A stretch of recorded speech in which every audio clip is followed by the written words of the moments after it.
இன்னைக்கு என்னோட ஃபேவரட்டான தேங்காய் பால் தக்காளி சாதம் எங்க அம்மா எப்படி செய்வாங்களோ அதே மாதிரி ட்ரை பண்ணேன். டேஸ்ட் கூட அதே மாதிரி வந்துச்சு. நீங்களும் அதை ட்ரை பண்ணி பாருங்க. நல்ல பெரிய தக்காளி பழமா எடுத்துக்கோங்க. அதை ஃபர்ஸ்ட் தண்ணியில வேக போட்டுடுங்க. இதை சீரக சம்பா அரிசியில செஞ்சாதான் மனமா சூப்பரா இருக்கும். அரிசியும் கழுகி ஒரு 10 நிமிஷம் ஊற போட்டுடுங்க.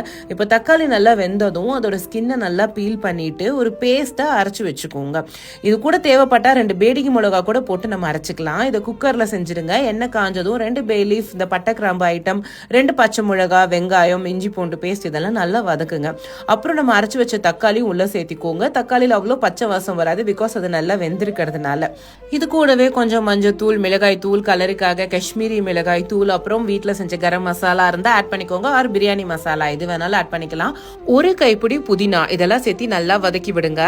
எண்ணெய் பிரிஞ்சு குக் ஆனதும் நான் இன்னைக்கு 2 டம்ளர் அரிசி போட்டிருக்கேன். அதுக்கு எனக்கு 3 டம்ளர் தண்ணி வேணும். 2 டம்ளர் தேங்காய் பாலும் அந்த தக்காளி வெந்த தண்ணி 1 டம்ளரும் ஆட் பண்ணிக்கிட்டேன். தண்ணீரை நல்லா கொதி வந்ததும் தேவையான அளவு உப்பு, அப்புறம் ஊற வச்சிருக்க அரிசி எல்லாம் உள்ள சேர்த்து ஒரு 2 விசிலுக்கு மட்டும் ப்ரெஷர் குக் பண்ணிருக்கேன். ஏன்னா இந்த சீரக சம்பா அரிசி குயிக்கா வெந்துருங்கிறதுனால எனக்கு 2 விசில் போதும். மனமா சுவையா சூப்பரான ஒரு தேங்காய் பால் தக்காளி சாதம் ரெடி.